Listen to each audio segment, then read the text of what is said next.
살아계신 하나님, 단잠을 깨우고 찬바람을 맞으며 주께 나와 기도하고자 하는 하나님 건속들을 통하여 선하신 일들을 하게 하신 하나님 감사를 드립니다. 오늘도 아버지 앞에 나와 기도하는 자들의 그 심령과 그 생각들을 주관해 주시고 인도하여 주옵소서. 아버지, 마지막 때에 하나님이 원하시는 기도를 올려드릴 수 있기를 원합니다. 주님의 심정으로 기도할 수 있기를 원합니다. 아버지여, 우리들의 마음 가운데 찾아와 주시옵소서. 특별히 매주마다 드려지는 예배 가운데 선하신 일들을 드러내 주시고, 아버지께서 약속하신 바대로 예배하는 자를 통하여 하나님 성령이 임재하여 주시고, 하나님께서 오늘도 살아서 우리를 통하여 당신께서 이루고자 원하시는 그 뜻을 드러내 주시고 나타내 주시옵소서. 어린아이들부터 장년이리까지 드려지는 그 기도와 찬양과 말씀 가운데 임재해 주시기를 소망합니다. 모든 것 주께 부탁드리며 예수님의 이름으로 기도합니다. 아멘. 요한계시록 8장 1절에서 13절입니다. 요한계시록 8장 1절에서 13절입니다. 우리가 내일도 요한계시록을 보겠지만 이번에 매일 성경을 통해서 복습이 되고 또 예습이 되는 그런 시간이 됐으면 좋겠습니다. 우리 1절부터 13절까지 한 목소리로 읽습니다. 일곱째 인을 떼실 때에 하늘이 반시간쯤 고요하더니 내가 보매 하나님 앞에 일곱 천사가 서 있어 일곱 나팔을 받았더라. 또 다른 천사가 와서 제단 곁에 서서 금 향로를 가지고 많은 향을 받았으니 이는 모든 성도의 기도와 합하여 보좌 앞 금제단에 드리고자 함이라. 향연이 성도의 기도와 함께 천사의 손으로부터 하나님 앞으로 올라가는지라. 천사가 향로를 가지고 제단에 불을 담아다가 땅에 쏟음에 우레와 음성과 번개와 지진이 나더라. 일곱 나팔을 가진 일곱 천사가 나팔 불기를 준비하더라. 첫째 천사가 나팔을 부니 피 섞인 우박과 불이 나와서 땅에 쏟아지매 땅의 3분의 1이 타버리고 수목의 3분의 1도 타버리고 각종 푸른 풀도 다 타버렸더라. 둘째 천사가 나팔을 부는 불붙은 큰 산과 같은 것이 바다에 던져지매 바다의 3분의 1이 피가 되고 바다 가운데 생명 가진 피조물들의 3분의 1이 죽고 배들의 3분의 1이 깨지더라. 셋째 천사가 나팔을 부니 햇불같이 타는 큰 별이 하늘에서 떨어져 강들의 3분의 1과 여러 물샘에 떨어지니 이 별들 이름은 쓴쑥이라. 물의 3분의 1이 쓴쑥이 되매 그 물이 쓴 물이 되므로 많은 사람이 죽더라.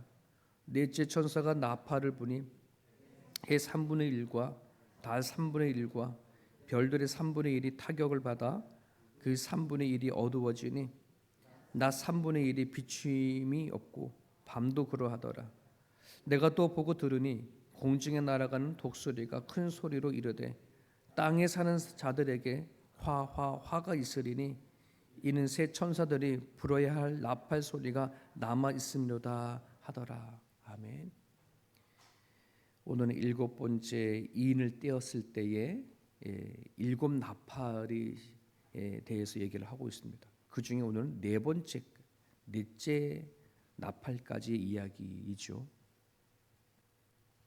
오늘 같이 이 말씀을 읽으면 사도 요한이 본 환상이지만 우리한테는 환상 같지가 않아.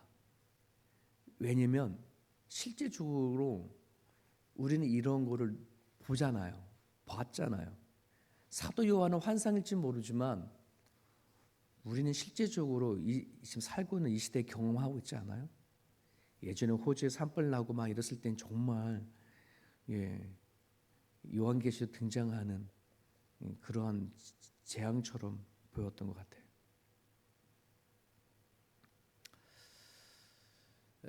여섯 번째 인을까지 떼오면서 이 세상이 어떤 세상인지, 그리고 이 세상을 살아가는 믿는 자들에겐 어떤 어려움이 닥치는가라고 하는 것을 환상으로 보여준 거라면, 오늘 일곱 번째 이 인을 뗐을 때에 이 일곱 번째의 메시지는 믿는 자라기보다는 믿는 자를 대적하는 그런 자들에게 임할 그런 재앙들을 드러내고 있어요. 예수님께서 초림으로 오셔서 또 재림하실 때까지 이 기간을 우리는 말세라, 마지막 때라 이렇게 말씀을 드렸는데, 이때에 하나님은 심판에 대한 경고를 하시고 또 그 심판의 경고 속에 또 당신을 믿는 사람들을 구원하실 하나님의 구원의 계획도 얘기를 하셔요. 어떻게 보면은 이 두 가지가 같이 섞여 돌아가는 거죠. 믿지 아니하는 자에게 심판일지 모르지만 믿는 자들에게는 구원이다. 근데 왜 하나님은 이토록 오랜 기간 동안 기다리고 계실까? 곧 사도 요한을 통해서 보여지는 메시지를 보면 곧 주님께서 재림하실 것처럼 보이는데 거의 2000년이라는 시간이 지나왔잖아요. 물론 하나님의 시간과 우리가 겪는 시간이 다르겠지만은, 이번에 사랑하는 청년들과 함께 태국 단기 선교를 갔다 왔을 때에 그 태국은 다 불교 국가잖아요.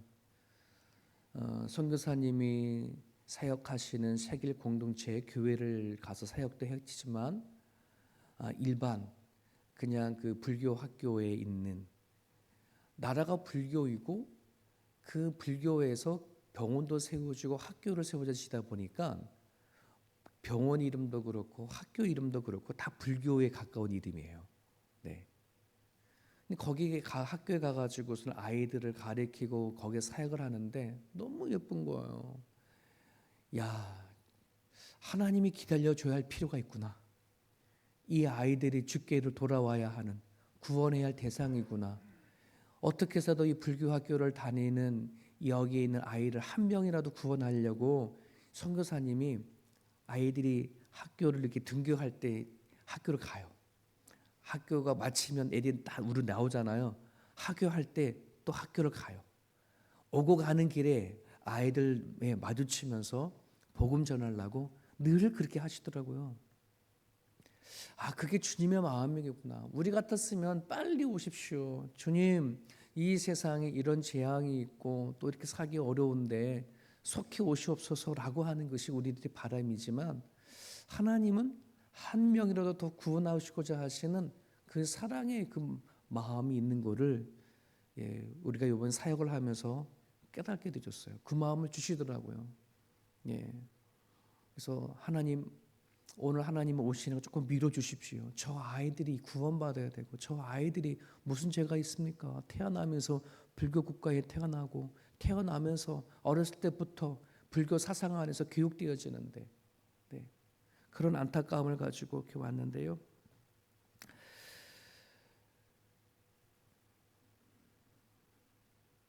여러분, 오늘 이 7번째 인을 떼었을 때 나타나는 나팔 부는 이 장면들, 하나님은 이 세상을 향하여서 경고하는 그러한 환상이기도 합니다. 첫째 나팔, 둘째 나팔 쭉 보게 되어지면은 하나님이 창조하신 그 피조물들이 하나씩 하나씩 소멸해 가는 것 같은 느낌이 들어요.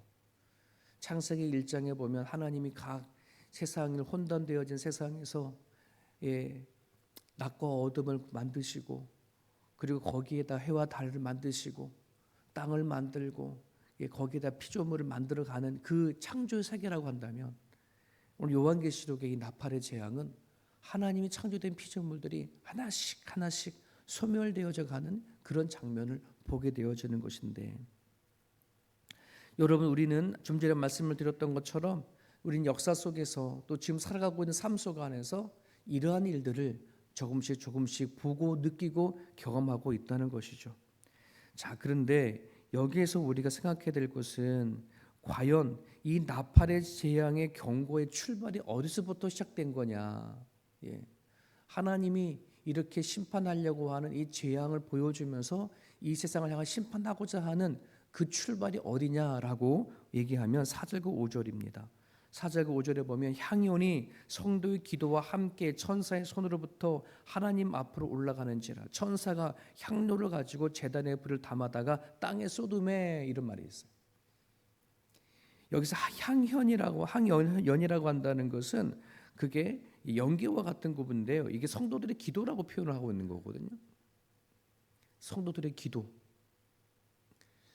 이 땅에 예수님께서 오셔서 복음이 선포되어진 이래부터 예수님의 제자들이 성령을 받아 복음을 전하는 그때부터 지금까지 그 복음을 위하여 얼마나 수많은 사람들이 목숨을 다했고, 그리고 그 복음을 위하여 얼마나 많은 사람들이 이 땅을 향해서 기도를 쏟았을까 하는 거죠.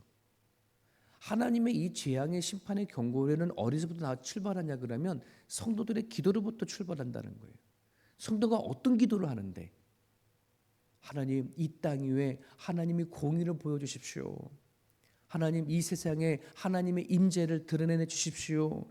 하나님 이 세상 안에 하나님 믿고 살아가는 의로운 사람들이 고통을 당합니다. 하나님 우리가 이렇게 원통함 속에 죽음을 당합니다. 하나님 국류가 자비를 베풀어 주십시오. 네, 그런 기도가 수천 년 동안 이루어져 가고 있는 거예요. 그렇지 않습니까? 예수님의 제자들이 한 명 한 명씩 순교할 때 그들의 기도가 어떤 기도를 드렸겠어요?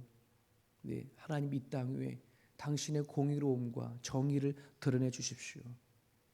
의인의 믿음의 의인의 기도를 참 들어주십시오. 이런 기도를 드렸을 거 아니에요.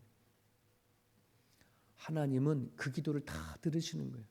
이 세상에 대한 심판은 성도들의 탄원과 기도와 하나님의 임재를 바라는 그 기도를 통해서부터 이미 시작되어져 가고 있다는 것입니다. 그러기에 우리는 이런 말씀을 통해서 무엇을 깨달아야 되냐 그러면, 이 세상에서 일어나는 여러 가지 수많은 재앙들이 저절로 우연히 일어나는 게 아니구나. 하나님은 성도들의 기도를 들으시고 이 수많은 재앙을 통하여 하나님의 공의와 정의를 드러내시는구나. 믿는 자의 탄원에 대해서 하나님 일하시는구나라고 우리는 그렇게 받아들이게 되어져요. 그냥 우연히 일어나는 재앙이 아니라, 사건이 아니라 그 안에는 하나님의 뜻이 담겨져 있고 당신께서 이 세상을 다스리신다고 하는 당신 하나님의 주도권이 드러나는 그런 일들입니다. 우리 1919년도 코로나가 터졌을 때에 이건 도대체 왜 일어났느냐, 중국에서 여러 가지 바이러스를 해가지고 막 일어났다라고 하는 그 모든 우연히 일어난 사건처럼 얘기할 줄 모르지만, 우리 인간의 죄와 그리고 성도들의 드려지는 기도의 탄원을 통한 하나님께서 이 세상을 다스려 가시는 또 다른 하나의 한편에서 일어나는 일들이라는 거예요. 이 사건을 통하여서 수많은 믿음의 백성들이 어떤 기도를 했냐면, 시편 46편에 기도했던 것처럼 하나님 우리들의 피난처입니다. 하나님 우리들의 힘이십니다. 환난 중에 우리를 도우시는 분입니다라고 우리는 그렇게 기도를 했어요. 하나님이 그런 하나님이신 것을 증명해 보이는 그런 날들입니다.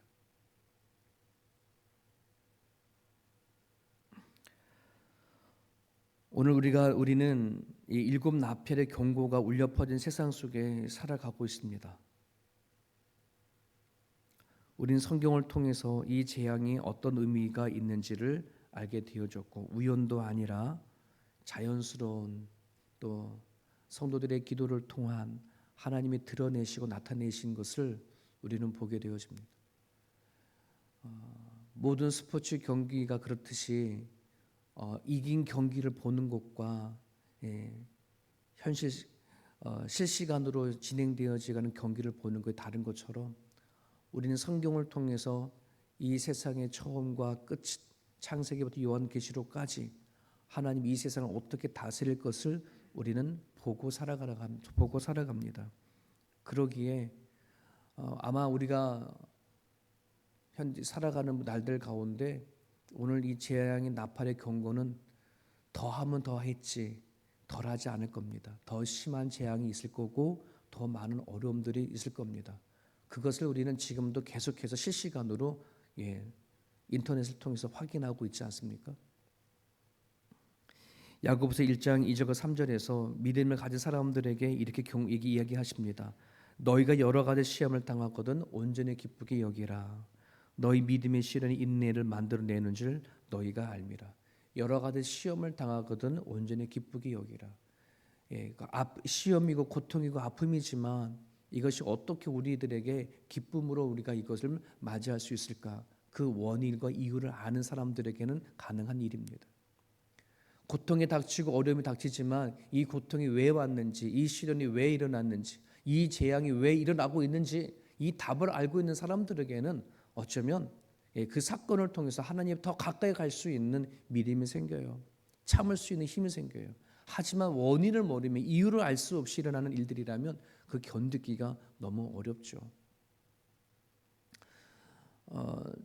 어저께 우리 기도원 용사 기도하시면서 말씀을 드렸는데, 지난 6월 25일 날 미국 텍사스에는 정말 혁명적인 법이 통과가 되어졌어요. 그게 뭐냐면, 그 전까지만 하더라도 미국의 국립학교 안에는 예전에 주기도를 했던 것까지도 하지 못하게 했고, 그 일이 계속 지속해 오다가 트럼프 정권이 등장해 나가면서 이번 6월 25일 날 텍사스 주에는 그 10계명, 성경에 나온 10계명을 교실에다 붙이는 법을 통과시켰어요. 이건 혁명적인 거예요. 네. 이제 9월 1일부터 그걸 실행한다고 합니다. 그러면 성경에 나온 10계명을 미국에 있는 공립학교에다가 다 붙이는 거예요. 이거는 소름 끼치는 일들이죠. 근데 그렇게 그 법이 통과가 되어진 그 무렵에 텍사스주에 엄청난 홍수로 인해서 수많은 사람들이 죽었어요. 100명이 넘게 죽었고, 그 가운데 안에는 크리스찬 아이들의 캠프 수련회하는 장이 덮어져서 예수 믿는 아이들이 수없이 많이 죽었잖아요. 어떻게 보면 이게 도대체 왜 이런 일이 일어납니까? 하나님, 그 아이들이 예수님 믿는 그 믿음의 캠프에 어떻게 그런 물이 덮여서 그 아이들이 죽음을 당합니까? 라고 하는, 어쩌면은 정말 하나님 없는가 보다라고 이렇게 얘기할지 모르겠어요. 하지만 그 배후에는 사단이 방해가 존재합니다. 텍사스 주에 10여 명의 계명을 붙이겠다라고 한 법이 통과가 되니 이 사단이 가만히 있겠습니까? 날뛰겠지. 날뛰겠지. 봐라, 너네들이 교회에다가, 학교에다가 10계명을 붙인다고? 하나님이 너네들 없는 걸 내가 증명시키겠어. 막 아마 그렇게 도전을 해왔을 것 같아요. 여러분, 기도해 주셔야 합니다. 이거는 혁명적인 것입니다. 마지막 시대 속에 살아갑니다. 성경 안에는 이 마지막 때에 두 분류로 나눈다. 한 사람들은 하나님을 이름을 부르고 찾고 기도하는 사람이지만, 어떠한 사람은 회개하지 아니하고 더 악해져가고 더 하나님을 부인하는 사람들이 등장할 거라고 성경은 얘기합니다. 나팔의 재앙의 경고 안에도 어떤 사람들은 하나님의 이름을 불러가며 기도할 것이지만, 어떤 저 사람들은 하나님을 부인하고 회개치도 아니하고 끊임없이 더 악한 속에 살아갈 거라고 한다는 것이죠. 사랑하는 여러분, 오늘의 메시지는 아주 간단합니다. 하나님은 우리들의 기도를 들으십니다. 그리고 그 하나님은 공의로운 하나님이시고 이 세상을 창조하시고 다스리신 하나님을 드러내시고자 하시는 것입니다. 성도들의 기도를 하나님은 듣고 계십니다. 오늘 1절에 보면 이런 말씀이 있습니다. 7번째 인을 떼실 때에 하늘이 반시간쯤 고요하더라. 이건 의도적인 표현입니다. 하나님께서 성도들의 기도를 들으시려고 하는, 듣고자 하는 그 시간을 표현하는 것이거든요. 하나님은 우리를 통해서, 기도하는 자를 통해서 당신이 이 세상의 주인이시고 공의로우신 분이고 세상을 창조하신 하나님이신 것을 반드시 드러낼 것입니다. 오늘 주신 말씀을 여러분들이 기억하십시오. 기도 없이는 하나님의 능력, 기도 없이는 이 세상을 살아갈 수 없음을 우리가 기억하시고, 이 아침에 여러분들이 이 자리에 나온 것은 하나님이 여러분들을 통하여서 기도를 들으시고 또 하나님께서 일하실 것을 우리들에게 드러내시고자 하시기 위하여 이 자리를 불러주신 증거라고 저는 믿습니다. 그러기에 이 땅에, 이 세상을 향해서 기도하여 주십시오. 하나님의 법이 승리하는 그날까지, 주께서 오시는 그날까지 우리가 맡은 사명을 감당해 나갈 수 있도록 이 아침에 기도하여 주시기를 간절히 바랍니다. 주신 말씀 붙잡고 여러분 자유롭게 기도하실 수 있기를 바랍니다.